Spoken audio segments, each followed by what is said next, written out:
तो भाई हमने लास्ट लेक्चर पे ये पढ़ लिया था consumer equilibrium. And you were told कि भाई बजट लाइन के सारे पॉइंट्स जो भी होते हैं बच्चों, दे आर प्रैक्टिकली अनअफोर्डेबल। तो जी पॉइंट IC3 पे है, सेटिस्फैक्शन तो ज्यादा है बट परचेजिंग पावर के अंदर है ही नहीं, कैपेसिटी के अंदर है ही नहीं। ये कैपेसिटी में तो है IC1 के सारे पॉइंट्स बट सेटिस्फैक्शन कम है। इवन IC2 का सिर्फ ई पॉइंट ऐसा है जो अफोर्डेबिलिटी में है। अगर मैं यहां पे एक पॉइंट प्लॉट कर दूं बच्चों और यहां पे एक पॉइंट प्लॉट कर दूं, तो व्हाट विल बी सीन कि ये अफोर्डेबल कैपेसिटी के बाहर है बट सेटिस्फैक्शन सेम है। तो ई पॉइंट एक ऐसा पॉइंट है जिसपे सेटिस्फैक्शन भी ज्यादा है IC1 से, एज वेल एज हम इसको अफोर्ड भी कर सकते हैं। समझ गए इस बात को? चलिए लेट्स कंटिन्यू फर्दर चिल्ड्रन। चले आगे। So please open your copy children. जो एल्फ्रेड चाचू की अप्रोच थी कार्डिनल यूटिलिटी, और जो RGD एलन और JR हिक्स की अप्रोच थी इनडिफरेंस। लेट अस अंडरस्टैंड कि इनमें डिफरेंस और सिमिलैरिटी क्या है। कंपेयर करने वाले हम लोग इसको। इन cardinal utility approach children numerical terms में मेजर करते थे। जब आप MU कैलकुलेट करते थे 1 2 3 4 लाइक वाइज, यहां पे होता था first, second, third. It was in terms of ranks basically. तो आपके मार्क्स जब आते हैं तो वो कार्डिनैलिटी होती है, बट जब प्राइज मिलता है तो वो ऑर्डिनैलिटी होती है।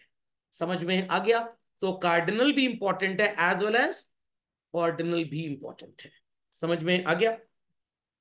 मेथड यहां पे यूटिलिटी नंबर के टर्म्स में थी चिल्ड्रन, बट ऑर्डिनल अप्रोच में it was in terms of ranks. जो अच्छा है वो फर्स्ट होगा, वो सबसे सुपीरियर होगा, जो बेकार है वो इंफीरियर होगा। यहां पे ऐसा कुछ नहीं है 1 2 3। मैथमेटिकली बड़े और छोटे हैं बच्चों, आई रिपीट मैथमेटिकली बड़े और छोटे हैं, ऐसा यहां पे होता है। बट यहां पे 1 2 3 एकदम सेम है। नहीं समझ में आया?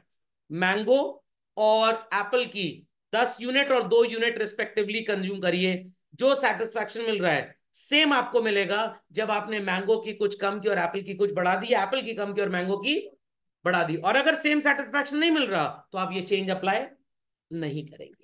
Fundamental logic is clear? पक्का? तो वैन हुसैन की शर्ट हो और लेवाइस का ट्राउजर हो, आपको जो सेटिस्फैक्शन मिलेगा सेम सेटिस्फैक्शन मिलेगा जब आप पीटर इंग्लैंड का कोट सूट खरीद लें और बेल्ट खरीद लें वर्साशे की। खोपड़े में बात गई। Next, measurable. When we study cardinal analysis, utility is measured in quantitative term. Alfred Marshall ने ऐसा कभी नहीं बोला था। उन्होंने बोला था utility cannot be measured, it can only be expressed. ये उनके डिसाइबल्स बेवकूफ बोल के चले गए that it is measured in terms of units which is called as utils. आप अल्फ्रेड मार्शल की थ्योरी का ओरिजिनल व्हाइट पेपर पढ़ लीजिए, कहीं आपको जर्मनी फ्रांस में मिल जाएगा पढ़ा हुआ। उन्होंने कभी ये नहीं बोला that utility can be measured. और उन्होंने हमेशा ये बोला it can be expressed in terms of money. Sir तब तो वो खुद ऑर्डिनल में लाई करेंगे। हाँ आप बोल सकते हैं, वो एक तरह से ऑर्डिनल यू हुआ करते थे क्योंकि उन्होंने खुद मॉनेटरी एक्सप्रेशन को लिया था, मेजरमेंट को नहीं लिया था। Founder of cardinal approach himself had a, हाँ ऑब्वियस सी बात है। हाँ एक्चुअली था क्या उस जमाने में, जैसे डिप्रेशन की बीमारी है, ये क्या है? It is ordinality. पता ही नहीं लगता, पगलाया जा रहा है, कोई दिन भर नहाए पड़ा है, दिन भर काम किए जा रहा है, शराब भी डिप्रेस्ड है सर, इतना कौन पढ़ाता है? Is that clear? तो डिप्रेशन की बीमारी का कोई मेजरमेंट नहीं है, कोई दवाई नहीं है उसकी। सिर्फ या तो कुछ बेवकूफ टाइप के डॉक्टर्स कैल्प्रेक्स 0.25 mg खिला के 8 घंटा 10 घंटा सुला देंगे आपको। काउंसलिंग वगैरह के सेशन ना वो पगलू करने जाता है जिसको डिप्रेशन है, और सामने वाला भी बहुत अजीब टाइप का हो तो सही कर पाएगा। तो इंडिया में वो रिहैब सेंटर वगैरह खुल जाते हैं। तो डिप्रेशन की जो बीमारी है उसका मेडिकल साइंस में कोई इलाज नहीं है, साइकैट्री है उसका इलाज। बेसिकली साइकोलॉजिस्ट उसका इलाज कर सकता है। Fundamental clear? डायबिटीज का जैसे इलाज है, कितनी डायबिटीज में कितने ग्राम की गोली आपको देनी है, मिलीग्राम नॉट ग्राम, मिलीग्राम, ग्राम में तो निपट जाए आदमी। तो किसी को थायराइड है तो डॉक्टर कहेगा 0.25 mg ले लो, 0.5 mg ले लो। समझ में आ गया? किसी को डायबिटीज है बोलेगा इतने mg की दवाई ले लो। तो it could be cardinally express, but depression की दवाई की कोई गोली है ही नहीं। जो डॉक्टर हैं फर्जी गोली देते हैं बेसिकली वो लोग। It is ordinal. समझ में आ गया? तो डिप्रेशन भी कैसे हुआ? कोई ऐसी एक्ट हुई होगी, भाई घर का कोई इंसान जल्दी चल बसा जिसकी उम्मीद नहीं थी, या लंबा जिया जा रहा है, उसकी भी कोई जा काहे नहीं रहा है, मेरे को सो कॉल्ड गद्दी मिलनी चाहिए किंग की, मिल ही नहीं रही है, तो ये भी हो जाता है। समझ में आ गया? तो जो डिप्रेशन है बच्चों, it is a psychological state, I repeat, it is a psychological state. दिमाग में कोई केमिकल लोचा हो चुका है, खोपड़े में बात गई, जिसको आप क्वांटिटेटिवली मेजर कर ही नहीं सकते। कभी सुना है कि किसी का बीपी पता नहीं लग रहा कितना है, किसी का डायबिटीज पता नहीं लग रहा कितना है, पता लगता है, तो इट इज कार्डिनलिटी। डिप्रेशन में क्या समस्या है ये किसी को पता नहीं लगता, और अलग अलग पेशेंट्स के कैरेक्टरिस्टिक्स भी अलग अलग होते हैं। नहीं समझे बात को? चलिए, लिख लिया सबने बच्चों? Very fast. किसने दिया था concept of cardinality children? Alfred Marshall. और ऑर्डिनलिटी किसने दिया था? जी आर हिक्स। RGD LNB लिख के आइएगा एग्जाम में। ये मत बोलिएगा सर वो एलन कोचिंग चलाने लग गए, ये हिक्स का थर्मोमीटर बना रहे थे। हिक्स की गोली लो, किसी दूर करो, विक्स की गोली थी, हिक्स की नहीं थी। सर विक्स और हिक्स में कोई रिश्ता है? कोई रिश्ता नहीं है। Done children? समझ में आ गई बात? समझ में आ गई? तो अल्फ्रेड मार्शल ने हमेशा यही बोला था, बिकॉज आई रिमेंबर जब मैं स्टूडेंट था 25 साल पहले, हमारे टीचर ने यूटिल जैसी बकवास हमको कभी पढ़ाई नहीं थी। ये तो जब मैंने पढ़ाना स्टार्ट किया 2-4 साल बाद मेरे को जब नजर आया किताबों में, मैंने ये क्या पागलपंती आ गई है, तो पता लगा कि बच्चे को समझाने के लिए SI यूनिट क्या बना दी गई? यूटिल। तो हमारा टीचर यही बोलता था, utility is always expressed in terms of money, it cannot be exactly measured। समझ में आ गया? और जो न्यूमेरिकल टर्म्स की भी बात की जा रही है वो ये थे 5, 10, 15, कभी भी 15 यूटिल्स या 10 यूटिल्स या 5 यूटिल्स था ही नहीं। समझ में आया कि नहीं आया? अब या तो ये होगा कि भाई एक स्टैंडर्ड मेजरमेंट चाहिए था, तो सेंटीमीटर, मीटर, किलोमीटर तो बोल नहीं सकते थे, तो इन्होंने यूटिलिटी क्योंकि मिलती है किसी भी चीज की कमोडिटी से, तो उसका क्या बना दिया? यूटिल बना दिया। Sir but it is criticised everywhere because abstract चीजें को मेजर करना है।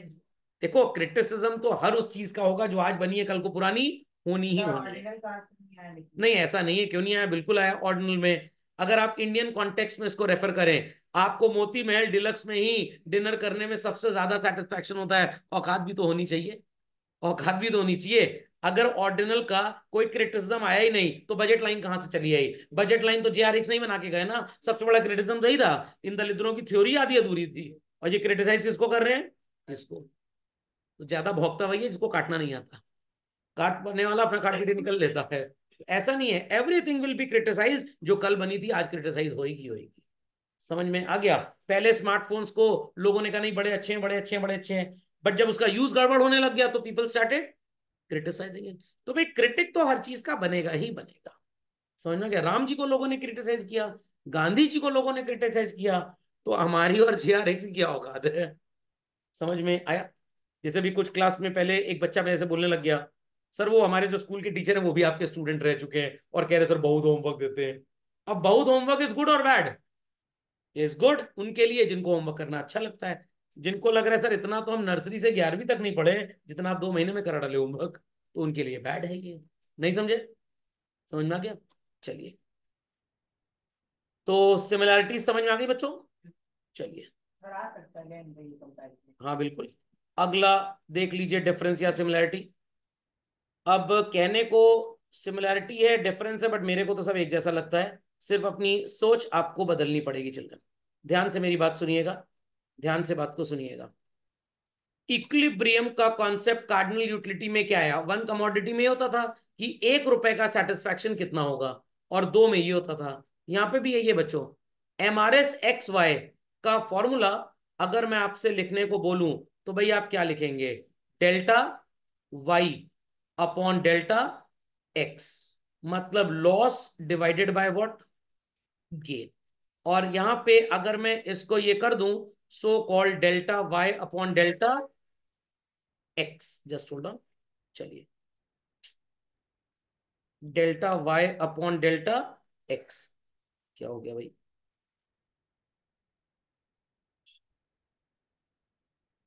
चलिए, तो if I write this delta Y upon delta x children, थोड़ा सा कंपेयर करिए, थोड़ा सा अकल लगा लीजिए, आपको सिमिलैरिटी मिल जाएगी।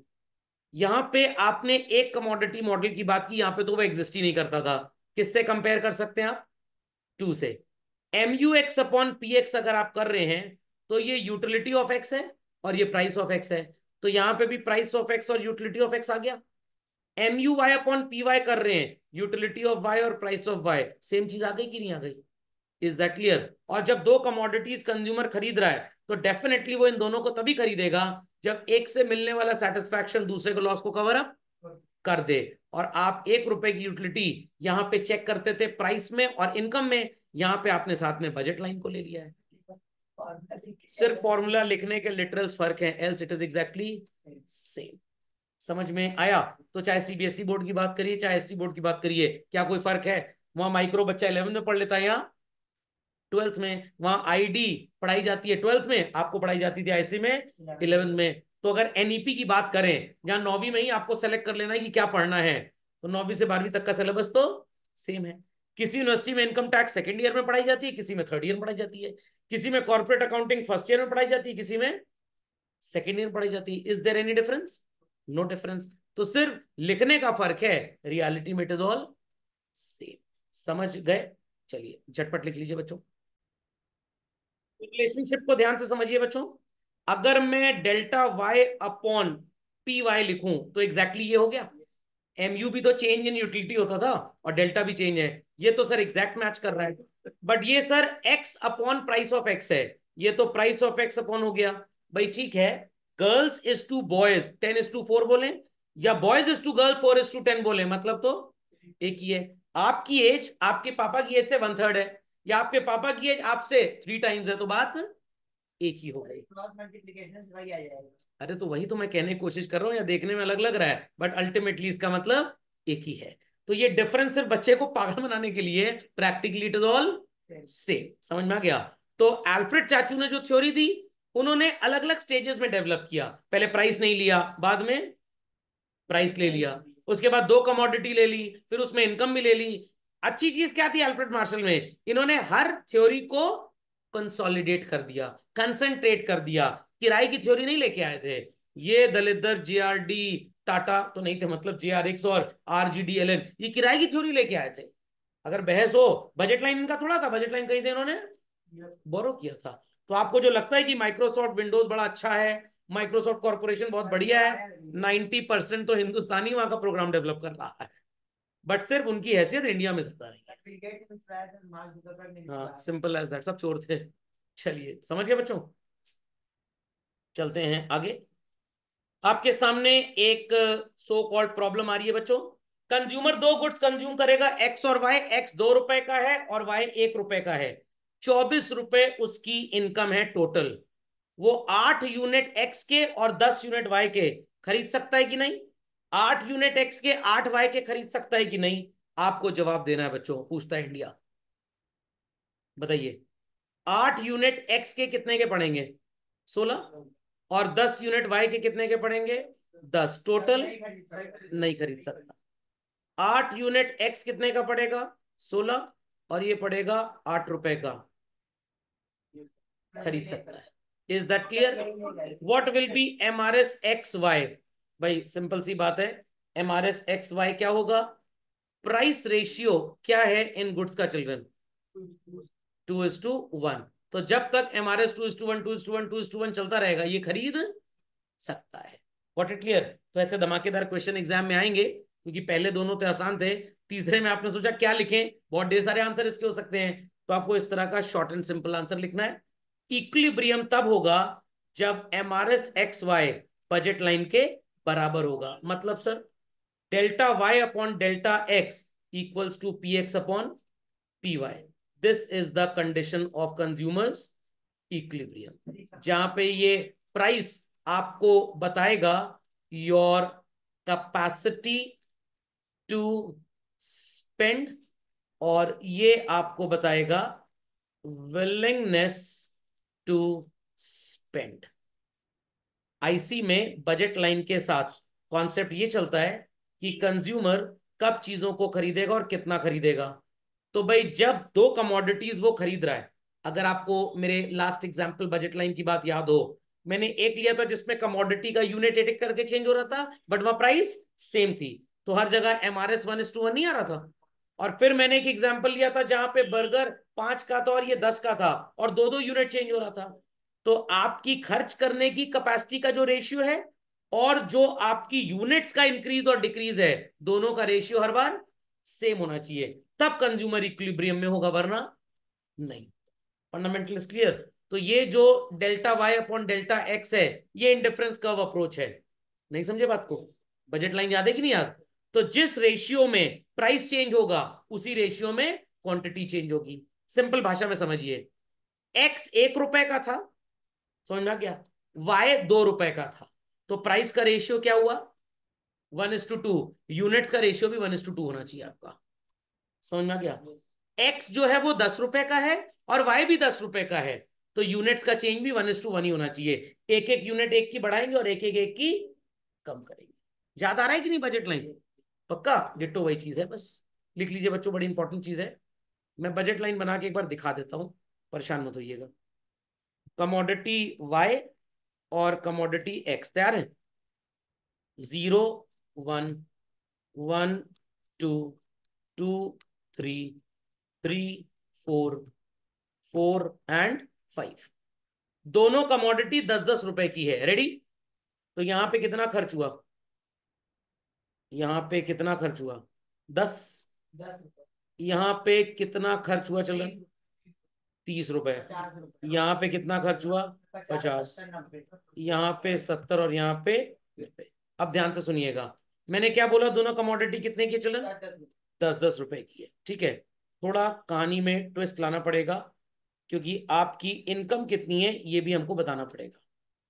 इफ आई से आपकी टोटल इनकम 40 रुपए है चिल्ड्रन, कितनी है आपकी इनकम?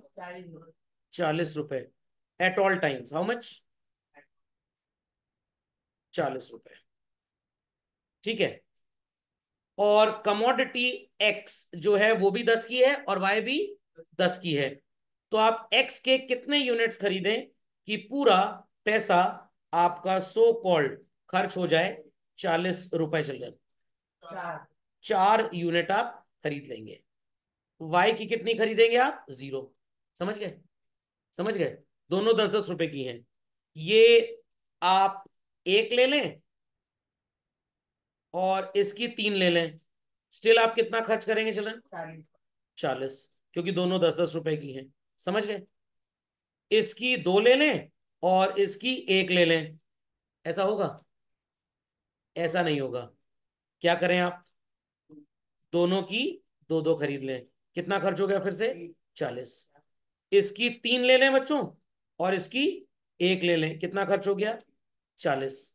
इसकी 4 ले लें और इसकी 0 ले लें, कितना खर्च हो गया? 40। अब ध्यान से सुनिएगा, ध्यान से सुनिएगा, यूनिट्स का रेशियो निकालिए। 0 से 1 हो गया और 4 से 3 हो गया, दोनों में कितना चेंज है चलन? 1:1। यहां पे भी चेंज कितना है? 1 से 2, 3 से 2, 1। यहां पे कितना चेंज है? 1। यहां पे कितना चेंज है? 1। और दोनों का प्राइस भी तो 10-10-10-10-10-10-10 था, तो प्राइस का रेशियो भी 10:10, 10:10, 10:10, 10:10 और यूनिट चेंज भी क्या है? 10:10। नहीं समझे अभी भी? 1:1। सर ये तो ये जो मेरे इक्वेशन में आपको नजर आ रहा है, what is called as delta Y upon delta X, ये हैं इनकी यूनिट्स। हर बार 1:1, 1:1, 1:1, 1:1 हो रहा है। और ये जो प्राइस है, ये भी इन दोनों का 10-10 रुपए था। 10/10, 10/10, 10/10, 10/10। तो प्राइस का रेशियो भी 10/10, 1:1, और ये भी चेंज 1:1, तो आप इक्विलिब्रियम में है। नहीं समझे? सर इसमें इतनी सारी कॉम्बिनेशन इक्विलिब्रियम। मतलब सब में इक्विलिब्रियम है, सब में इक्विलिब्रियम है। वो चाहे 4 यूनिट एक्स की ले 0 वाई की, 3 एक्स की ले 1 वाई की, 2 एक्स की 2 वाई की, 1 एक्स की 3 वाई की, 0 एक्स की 4 वाई की, वो इक्विलिब्रियम में हर बार रहेगा, तभी वो खरीद रहा है। This is combination A B C D E. अगर चेंज होगा तो ये काम करेगा ही नहीं, वो रुक जाएगा तुरंत। फिर अभी भी नहीं समझे? आप बस से ट्रैवल करना चाहते हैं, बट अगर बस का टिकट नहीं मिला तो आप कहें कोई बात नहीं, ट्रेन से कर लेंगे। अगर आपका मन इस विचार में है तो इसका मतलब यह है कि बस और ट्रेन का ट्रैवल टिकट के हिसाब से आपको सेम सेटिस्फैक्शन देता है। बस की टिकट 800 की, ट्रेन की 1600 की, कोई बात नहीं भाई, बस में बैठ के जाएंगे, ट्रेन में लेट के जाएंगे। Consumer is of rational behaviour, ज्यादा मैं पे कर रहा हूं तो मेरे को सेटिस्फेक्शन भी ज्यादा मिल रहा है। समझ गए? समझ में आ गया? फिर से सुन लीजिए, हर बार आपके यूनिट में चेंज कितना आ रहा है चिल्ड्रन? हर बार यूनिट में चेंज कितना आ रहा है चिल्ड्रन? 1:1, 1:1 है। और प्राइस भी दोनों का 10-10 रुपए था, तो ये भी 1:1 हो गया। चेंज करें इसको? चेंज करें बच्चों? चलिए, अब मान लीजिए कि x जो है चिल्ड्रन ये 5 रुपए का है और y कितने का है? 10। अब अगर आपको 40 खर्च करना है तो यहां पे हो जाएगा 40 खर्च आपका। यहां पे 40 कैसे खर्च करेंगे सर? इसके 2 खरीदने पड़ेंगे, इसके 3, इसके खरीदने पड़ेंगे 4, हो जाएगा 40 खर्च। 4 5 20, 10 2 20। इसके कितने खरीदने पड़ेंगे? 6, 6 पंजे 30 और 10 40। इसके कितने खरीदने पड़ेंगे? 8। अब ध्यान से सुनिएगा, ध्यान से सुनिएगा, 0 से 2 हो गया, कितने यूनिट्स का आपको चेंज नजर आया? 2। 4 से 3 कितना चेंज नजर आया? 1। 2 से 4 कितना चेंज है? 2। और 3 से 2 कितना चेंज है? 1। 4 से 6 कितना चेंज है? 2। 2 से 1 कितना चेंज है? 1। वंश जी, कुशल जी जगे हुए हैं। 6 से 8 कितना चेंज है? 2। और 1 से 0 कितना चेंज है? 1। तो यूनिट्स में क्या प्रोपोर्शन है बच्चों? 2:1। और प्राइस में भी तो 1:2 है। तो प्राइस है 10/5, 2:1, और यूनिट भी 2:1। नहीं समझे आप? 2 से 4 कितना चेंज है? 2। यहां पे 2 आ गया बच्चों। 3 से 2 कितना चेंज है? 1। यहां पे 1 आ गया। 10 और 5, ये 10 और ये 5, कितना आया चेंज? 2:1। तो प्राइस में भी x/y 2:1 और क्वांटिटी में भी x/y। तो उसका answer what will be MRS where consumer is in equilibrium, हाँ, सर वो वही लिखेंगे जो प्राइस का रेशियो होगा क्वांटिटी का, वही रेशियो उसका उल्टा होना चाहिए। क्यों उल्टा होना चाहिए सर? अरे प्राइस चलेगी x/y और क्वांटिटी चलेगा y/x। नहीं समझे? सर, तो वही तो कहना है कि गलत जवाब, गलत जवाब। x का दाम कितना है बच्चों? 10। और y का दाम कितना है? 5। तो लिखेंगे तो 10/5 2:1 बनेगा ना। क्वांटिटी पहले हमने किस कॉलम में लिखी है? y में, और फिर x की। प्राइस पहले x का होगा, फिर डिनोमिनेटर में y का चलेगा, और क्वांटिटी न्यूमरेटर y की होगी और डिनोमिनेटर x का चलेगा। ये याद रखना है। तो अगर प्राइस 2:1 है तो क्वांटिटी 1:2 होनी चाहिए। समझ में आ गया? मतलब लिखने के हिसाब से आएगा तो 1:2, मतलब 1x की और 2y की। प्राइस 2x की और 1y की। समझ में आ गया? क्योंकि प्राइस में x न्यूमरेटर है, y डिनोमिनेटर है। चेंज इन क्वांटिटी में x जो है, मच्छर आ गया था भाई, x डिनोमिनेटर है और y क्या है? न्यूमरेटर। नहीं समझे बात को? पक्का? तो ये जो 2 रुपए है ये y की वैल्यू है, बट ये वाला जो 2 है ये x का है। अभी भी नहीं समझे बात को? सर आंसर है लिखेंगे delta y upon delta x will be हाँ, इक्वल टू। पहले आप इसको लिखेंगे, फिर जो आपको यहाँ पे तो मैंने प्राइस दिया था तो आप यूनिट भी वही मानेंगे, यूनिट देंगे तो प्राइस भी वही। फर्क सिर्फ इतना है, एक्स की यूनिट्स अगर बच्चों 2 हैं तो वाई का प्राइस यहाँ पे 2 होना चाहिए। समझ में आ गया? वाई की प्राइस अगर 1 है तो उसकी यूनिट 2 होगी। नहीं समझे? फिर से सुनिए, यहाँ पे ये एक्स का क्या दिया हुआ है? प्राइस कितना दिया है? 2। तो इसकी यूनिट क्या होगी? 1। वाई की प्राइस क्या दी है? 1। तो इसकी यूनिट क्या होगी? 2। नजर आ गया कि नहीं आ गया? Understood this? चलिए, इसको लेकर बड़े काम की चीज है। मेरा मन कर रहा है कि मैं एक और बता दूं। चलिए, प्राइस मैं ले लेता हूं बच्चों, इसका 2 रुपए और इसका 10 रुपए। अब 40 ऐसे ही खर्च हो जाएगा। अब इसमें कैसे खर्च करेंगे? इसकी 5 यूनिट होगी आपकी। 5 दूनी 10, 10 3 30, 40 हो गया। अब इसका 20 रुपए, तो इसमें 20 करने के लिए क्या करना पड़ेगा? 10। 10 यूनिट 2-2 रुपए के हिसाब से 20 की हो गई। सर वो चूरन है क्या छोटा वाला? और 2 चॉकलेट 10-10 रुपए के हिसाब से 20 की हो गई, 40 हो गया। यहाँ पे क्या आएगा? 5 15, 15 कंपट 2-2 रुपए के हिसाब से 30 रुपए का, और एक पिज्जा 10 रुपए के हिसाब से 40 का। यहाँ क्या यूनिट होगी चिल्ड्रन? 20। तो अब बताओ इसका प्राइस रेशियो क्या बना चिल्ड्रन? एक्स की प्राइस क्या नजर आ रही है आपको बच्चों? 10 और वाई की 2। तो 10/2 5:1 हुआ। 0 से 5 कितना चेंज? 5 से 10 कितना चेंज? 5। 10 से 15 5। 15 से 20 5। 4 से 3 1। समझ में आ गई बात? तो कितने भी कॉम्बिनेशन आप बना सकते हैं।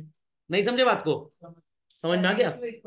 हाँ, जो क्वांटिटी का रेशियो रखना है वो वही होगा जो प्राइस का होगा। जिसकी प्राइस ज्यादा उसकी क्वांटिटीज कम, और जिसकी प्राइस कम उसकी क्वांटिटी ज्यादा। ऐसे ही तो होता है। दोस्त का बर्थडे था, आपने सोचा कि भाई 250 रुपए का एक सेलिब्रेशन पैक खरीद लें, नहीं था, 50-50 की 5 चॉकलेट खरीद लिए, बात तो वही पड़ेगी। समझ में आ गया? सर अगर 50-50 की 4 ही खरीदे तो आपको दोस्त दलिद्र बोलेगा? आपको दोस्त ये नहीं बोलेगा, दलिद्र कहेगा औकात नहीं थी क्या? आप कहेगा तमीज से बोलो, मेरा MRS XY slope of budget line के बराबर नहीं था।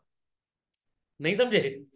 जैसे मान लीजिए कि मोहल्ले में किसी की शादी हो रही है, दहेज के चक्कर में शादी कैंसिल हो गई, लड़की का पिता बेचारा मजबूर था, या लड़के का पिता मजबूर था, आजकल लड़के भी नालायक हो चुके हैं जो दहेज देना चाहते हैं।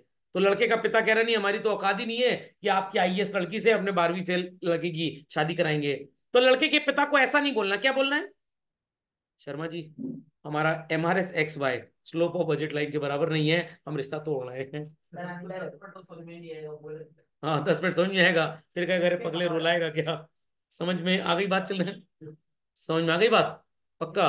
तो कुछ बच्चे कहते हैं सर फीस बहुत ज्यादा है आपकी क्लास की, तो मेरे को दुख लग जाता है।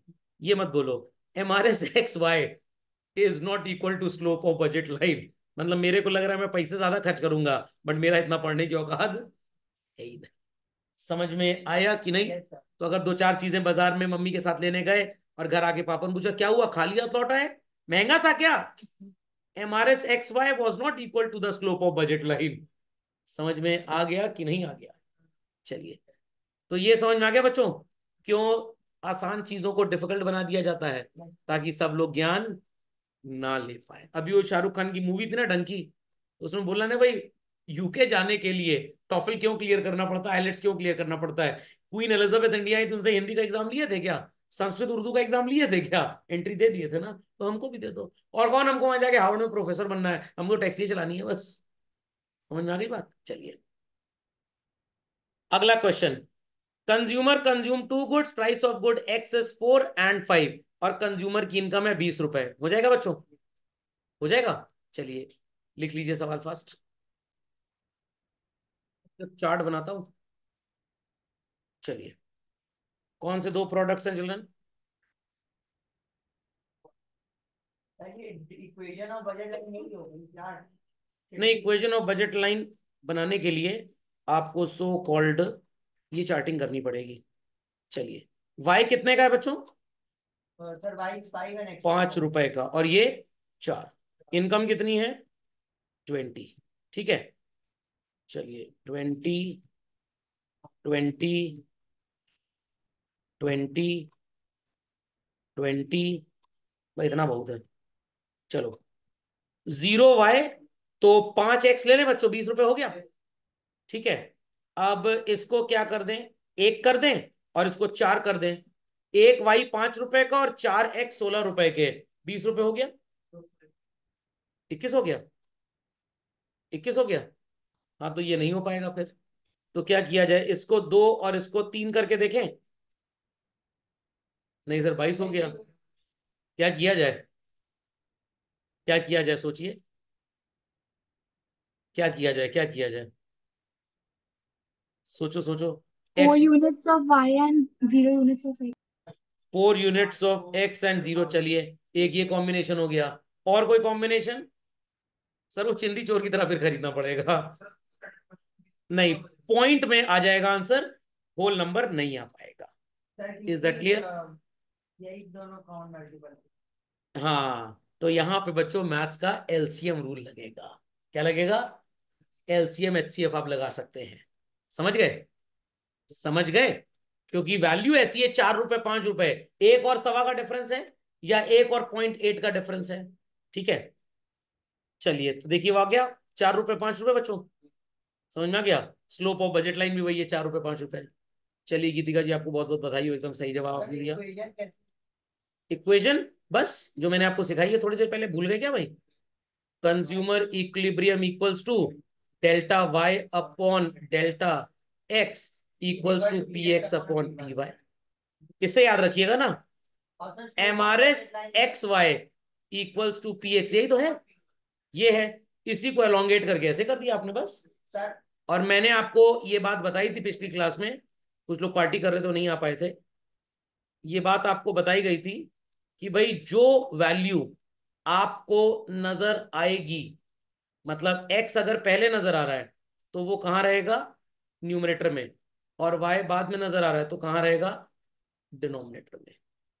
ऐसे नहीं रहेगा जो तो एक तरह रट लिए। It is written like delta y upon delta x, मतलब loss in y is getting compensated by the gain in x। तो पहले x लिखा तो ये डिनोमिनेटर में गया, और बाद में y लिखा तो ये न्यूमरेटर में आया। समझे इस बात को? इस पूरी इक्वेशन को इसके साथ मैच कर रहे हैं आप, तो ये बन गया। ऐसे लिखना है आपको। तो x कितने का है हमारे एग्जाम्पल में चिल्ड्रन, 4 रुपए का, तो उसकी क्वांटिटी 5 होगी। y कितने रुपए का है हमारे एग्जाम्पल में, 5 रुपए का, तो उसकी क्वांटिटी 4 होगी। समझे इस बात को? बस इसी इक्वेशन को तो यहां लिखा गया, और क्या है, ये एक लाइन में लिख दिया गया, इसलिए आप कंफ्यूज आ गए थोड़ा सा। लिख दीजिए फास्ट। सर वो सबसे ऊपर वाला क्या लिखा है? कौन सा? Write down the equation. ये सिंपली पूछा गया आपसे इक्वेशन बस। P x into Q x, price 4 रुपए, इंटू एक्स की क्वांटिटी 5 यूनिट, कितना खरीदे, 20। वाई की प्राइस 4 रुपए, खरीदे 5 यूनिट, कितना खर्च किए, 20। तो 20 + 20 40 हो गया। कहां 40 हो गया प्रभु, 0 इंटू 5 कितना आएगा, बात नहीं आती, 0। 5 इंटू 4 कितना आएगा, 20। तो 0 + 20 क्या होता है, 20। अगेन 5 इंटू 4 कितना हो जाएगा, 20, और 0 इंटू 4 कितना हो जाएगा, 20। ऐसे ऐसे लिया गया है ना, नहीं समझे? पिछली क्लास में बर्थडे पार्टी मना रहे थे तो कैसे समझ जाएंगे, और उसके बाद रिकॉर्डिंग देखी नहीं, लेक्चर कवर ही नहीं किया। समझ में आ गई बात? पढ़े लिखे समझ गए, अनपढ़ों की इस दुनिया को चिंता भी नहीं है। 4 को 5 से मल्टीप्लाई करें और 0 को 4 से मल्टीप्लाई करें, क्या जवाब आएगा, एक्सेलेंट आंसर। 0 को 5 से मल्टीप्लाई करें और 5 को 4 से मल्टीप्लाई करें, स्टिल क्या आएगा, 20। समझ गए? चलिए कवर अप करें, फास्ट लिखें, फास्ट। समझ गए कि नहीं बच्चों? तो जब पढ़ रहे थे लग रहा था वही सब क्वेश्चन आंसर में आएगा, ये उसका एप्लीकेशन है। Is that clear?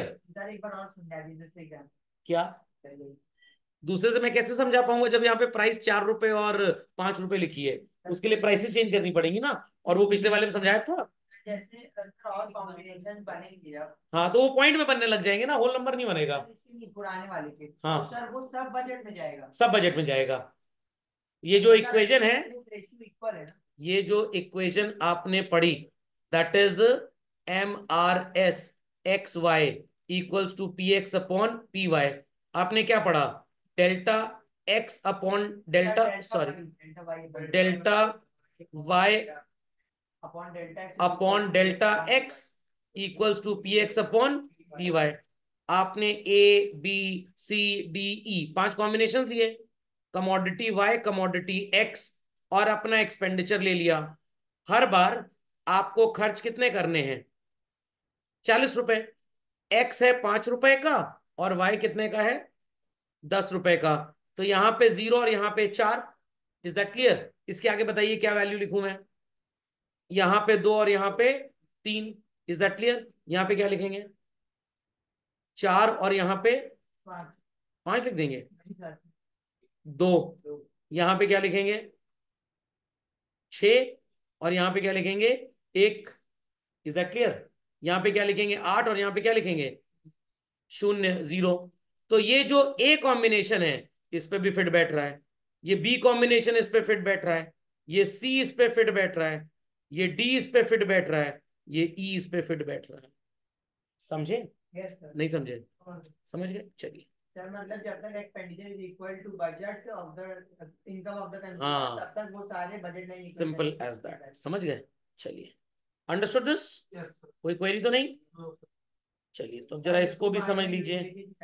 अब यहाँ पे क्या हो रहा है भाई, यहाँ पे सेटिस्फैक्शन लेवल तो ज्यादा है, औकात नहीं है।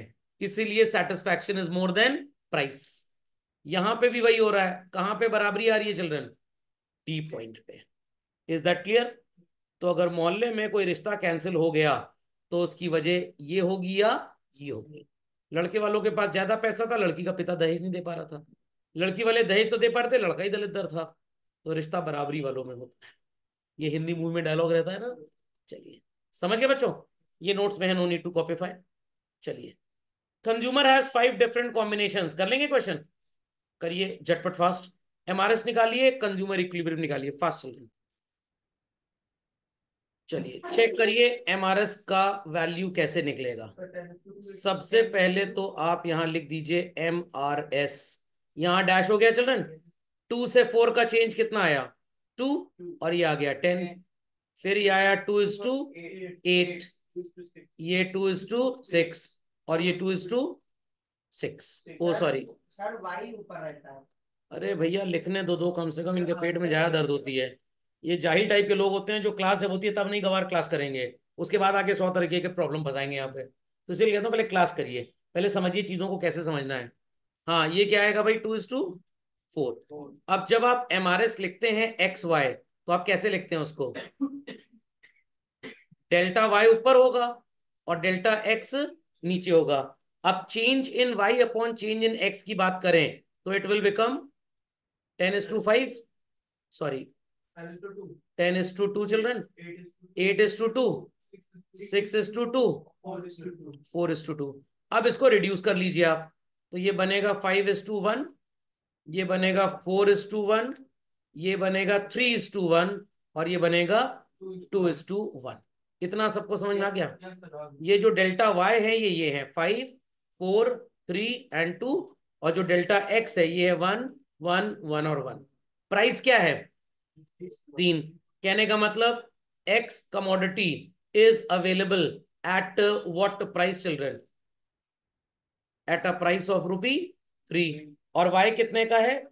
₹1 का है। मतलब यहाँ पे खर्च हुआ 6, यहाँ पे खर्च हुआ 12, यहाँ पे खर्च हुआ 18, यहाँ पे 24 और यहाँ पे 30। यहाँ पे खर्च हुआ ₹40, यहाँ पे खर्च हुआ ₹30, यहाँ पे हुआ ₹22, यहाँ पे हुआ ₹16 और यहाँ पे हुआ ₹12।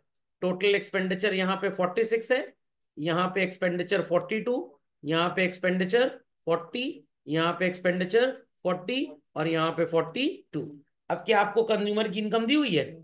नहीं दी हुई है। तो आप कैसे इक्वेशन बनाएंगे कंज्यूमर इक्विलिब्रियम की? इक्वेशन थी MRS X Y equals to P X upon P Y. और आसान तरीके से लिख देता हूं, delta Y upon delta X equals to P X upon P Y. तो बच्चों ऐसा कहां पे हो पा रहा है? क्या ए कॉम्बिनेशन पे ऐसा हो पा रहा है? नो। ये 3:1, ये 5:1। तो आपका एमआरएस ज्यादा है, ये कम है। ये सो कॉल्ड ज्यादा है, ये कम है। ये कम है और ये ज्यादा है। यहां पे ये सेम हो पा रहा है एट कॉम्बिनेशन डी। तो डी पॉइंट पे कंज्यूमर इक्विलिब्रियम पे है, ए बी सी पे नहीं। मैंने जो एग्जांपल अभी लिख के दिए थे उसमें सब में इक्विलिब्रियम था, यहां पे 5 में से कोई एक। समझ में आया आपके शिव जी? निकाल लिया था पक्का? तो क्या पूछ रहे हैं? अभी तो यही पूछना चाहिए था आपको जो हमने दिया है। शादी में आ गए पूछ रहे हो इनका डाइवोर्स वाइवोर्स तो नहीं होगा? अरे पहले शादी में वर वधु को आशीर्वाद दो। अगर यहाँ पे इनकम दी होती, आई रिपीट इनकम दी होती ₹40, तो आप कंफ्यूज हो जाते सी और डी में किसको इक्विलिब्रियम बोले। तो सी और डी में उसको इक्विलिब्रियम बोलेंगे जहां पे इनकम भी 40 हो और ये भी मैच करे। समझ में आ गया? तो सी और डी के हिसाब से दोनों पे 40 इनकम है, but equilibrium exactly D point पे इनकम भी मैच हो गई, प्राइस और सेटिस्फैक्शन मैच हो गया। समझ में आ गया?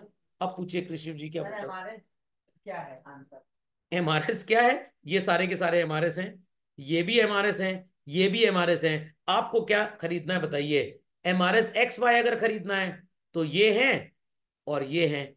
एमआरएस वाई एक्स अगर खरीदना है तो ये है। Sir, this question comes where calculate MRS, so we have to write all MRS X Y निकालना पड़ेगा क्योंकि प्राइस हमेशा एक्स वाई का लिख के आएगा, वाई एक्स नहीं लिख के आएगा। अगर प्राइस वाई एक्स आ जाता है तो एमआरएस भी वाई एक्स निकालिएगा। समझ गए? Geetika ji got it, Hardik ji got it, others got it? समझ गए भाई? Yes, sir. लगता है सो गए लोग। चलो आगे डिकॉम्बिनेशन। Yes, sir.